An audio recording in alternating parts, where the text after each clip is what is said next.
Assalamualaikum. Api membakar dan menghanguskan sebagian bangunan Lembaga Pemasyarakatan Tanjung Gusta Medan. Benarkah ini terkait peraturan pemerintah tentang pembatasan remisi?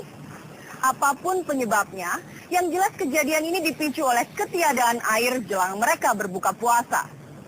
Peristiwa ini kembali mengingatkan pada kenyataan, negara ini memang tak mampu mencukupi kebutuhan rakyatnya, termasuk mereka yang disebut sebagai warga binaan. Bersama saya Hardina Primanda, inilah Cakrawala selengkapnya.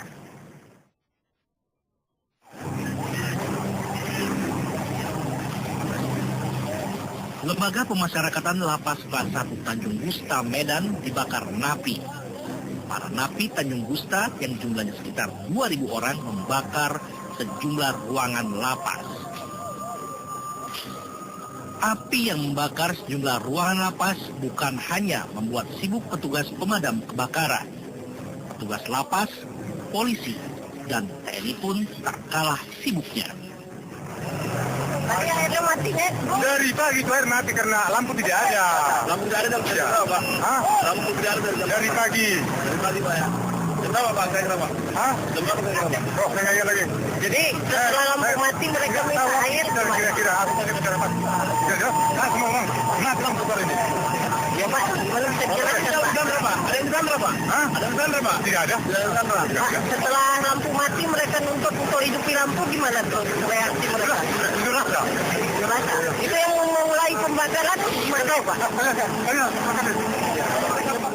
Para petugas yang didatangkan selain sibuk mengatasi kebakaran lapas Tanjung Gusta, juga disibukkan meredakan perlawanan napi yang masih berada di dalam. Meskipun api terus berkobar, para napi yang jumlahnya ribuan melemparkan batu ke petugas kepolisian yang coba mencegah para napi agar tidak melarikan diri.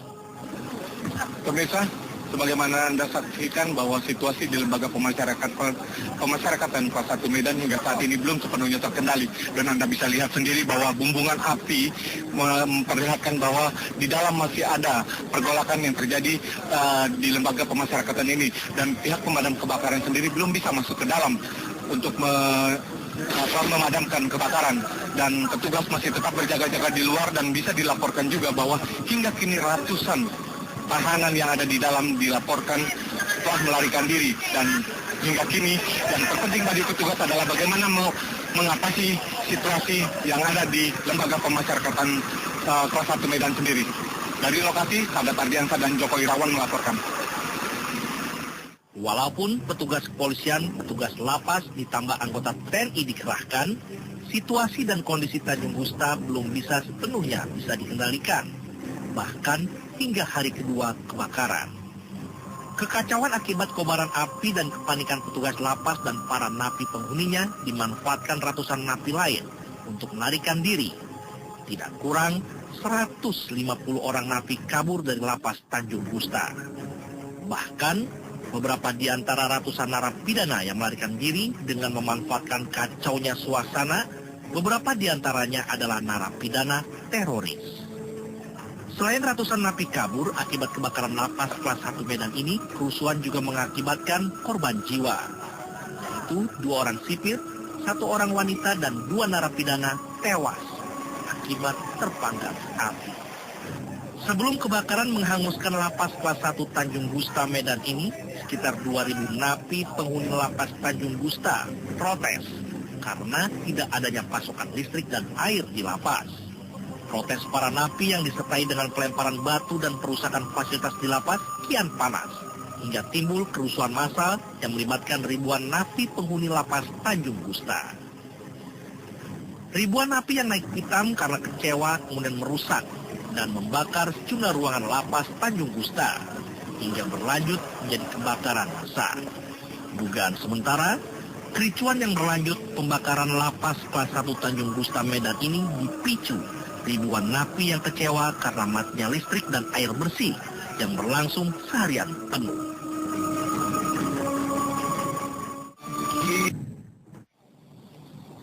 Hanya narapidana berduit dan yang mampu membayar yang bisa mendapatkan berbagai fasilitas dan kenyamanan di penjara.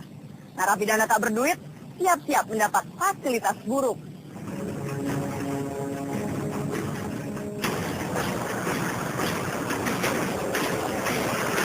Hingga 2 hari, situasi dan kondusif lapas kelas 1 Tanjung Gusta masih mencekam.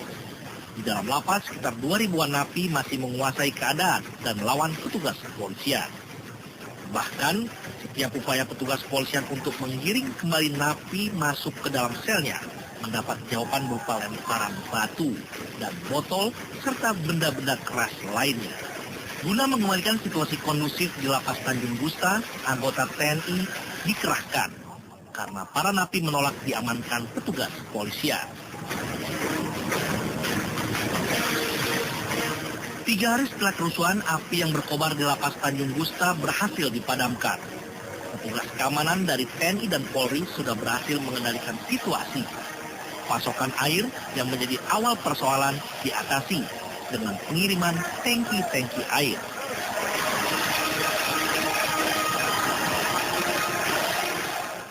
Semakin membaiknya situasi dan kondisi di lapas Tanjung Gusta diikuti dengan kembalinya 9 napi yang melarikan diri.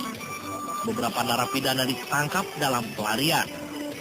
Dalam razia yang digelar di sejumlah titik, petugas Polres Siantar berhasil menangkap Andito, seorang narapidana kasus pembunuhan yang berhasil melarikan diri dari LP Tanjung Gusta saat kerusuhan terjadi. Awalnya, tersangka yang menumpang bus jurusan Medan Siantar mengaku sebagai pedagang kain. Namun, tersangka tidak bisa menunjukkan kartu identitas sehingga mengundang kecurigaan petugas. Saat diadakan pemeriksaan, petugas akhirnya mengetahui jika tersangka merupakan narapidana yang kabur.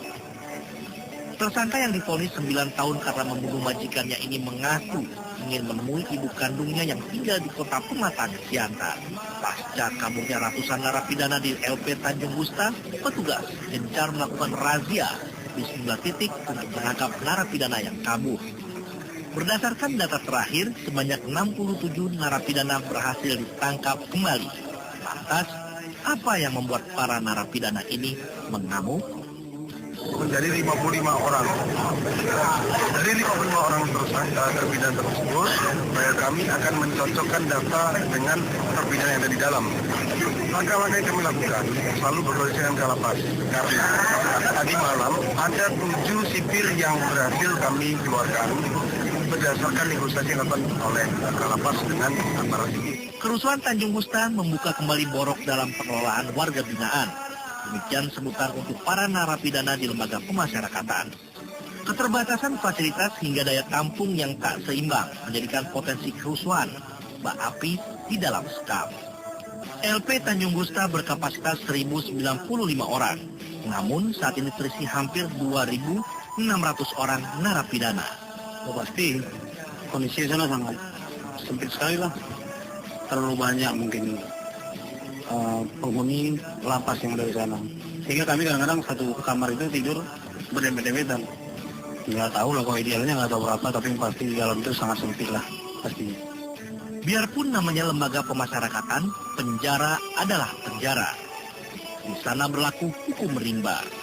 Mereka yang berkuasa dan memiliki uang bisa mendapatkan fasilitas nyaman. Sementara para napi kelas teri harus rela menderita di tengah berbagai keterbatasan.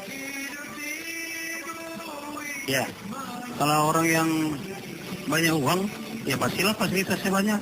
Mereka bisa bermain sama pegawai di situ. Mereka mau apa aja bisa, kalau memang uang dia banyak.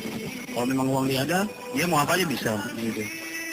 Kalau yang pegang kuasa itu biasanya nggak ada lah, tapi biasanya itu isme juga itu bang. Per kelompok suku gitu. Biasa ya sering ribut, tapi yang nggak sampai sebesar inilah ributnya. Pemerintah memang pernah berupaya memperbaiki kondisi penjara di Indonesia. Lebih dari 1 triliun rupiah dikucurkan untuk memperbaiki kondisi dan meningkatkan kapasitas lapas di Indonesia. Namun, kondisi itu tak jauh membaik. Tanjung Gusta hangus.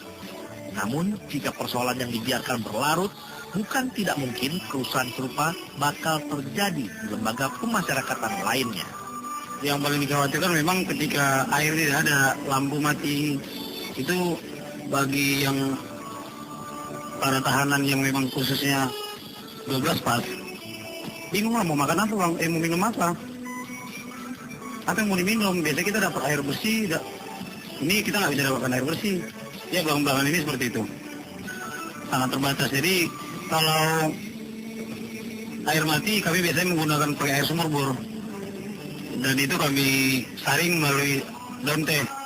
Bayangkan, untuk hal yang paling mendasar semacam air putih untuk minum saja, negara tidak mampu menyediakannya dengan baik.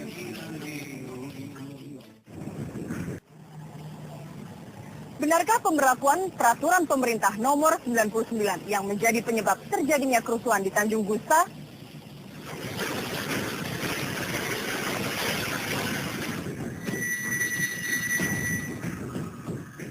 Amuk para napi di Tanjung Gusta tak pelak menjadi pukulan keras bagi penegakan hukum di Indonesia. Presiden Susilo Bambang Yudhoyono mengkritik lambannya Menteri Hukum dan HAM dalam memberikan laporan terkait kerusuhan di lapas Tanjung Gusta. Presiden mengaku dirinya terlebih dahulu mengetahui kasus lapas Tanjung Gusta dari media massa internasional. Pertama, masalah lapas Medan. Saya justru lebih dahulu mengikuti tayangan media massa, utamanya televisi internasional. Saya ramai untuk program perangkatan. Saya masuk ke depan berapa yang apa yang terjadi, bakalan lain apa. Tapi yang hasil saya adalah profesor ternyata mesti supaya saya dapat kesan tidak melakukan langkah-langkah yang tepat, pembiaran dan sebagainya. Jadi saya akan kemudian saja kalinya pernyataan yang tepat waktu. Selain soal fasilitas yang memprihatinkan, pemberlakuan peraturan pemerintah nomor 99 dinilai menjadi penyebab kemarahan para narapidana. Tidak sesederhana itu ya.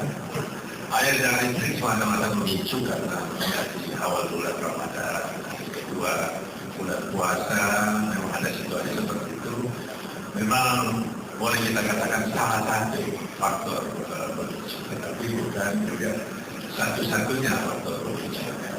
Rupanya ada satu situasi penantian yang menimbulkan keresahan di antara warga binaan itu berkaitan dengan penerapan daripada PP 99 2015 yang kebetulan dari mungkin saja karena baru diberlakukan itu saya undangkan itu pertengahan 2013 bulan Juni, sehingga wajar dipahami kalau kemudian penerapannya itu belum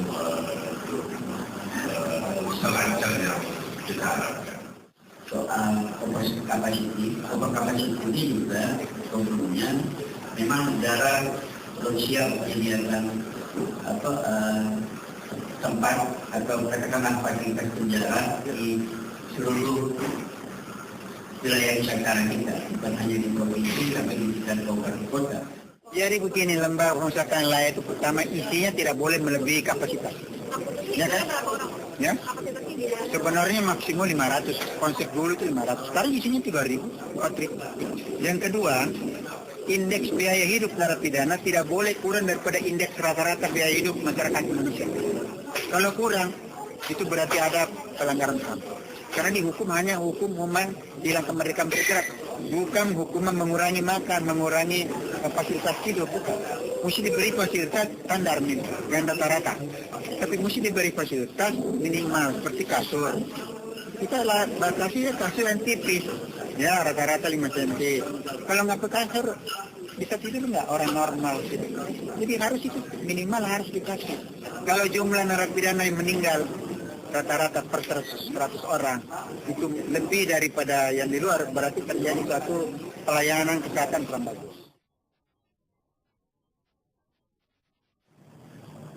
Tak hanya di Tanjung Gusta, masalah overkapasitas terjadi di hampir seluruh lembaga pemasyarakatan di Indonesia. Buktinya, pasca amuk massa di Tanjung Gusta, terjadi pelarian berbagai narapidana di berbagai tempat lain. Narapidana mungkin memang tak harus memperoleh kenyamanan, namun pemerintah wajib memenuhi hak-hak dasar mereka. Demikian Cakrawala malam ini, saya Hardina Primanda. Wassalamualaikum. Hidup di bumi bagaikan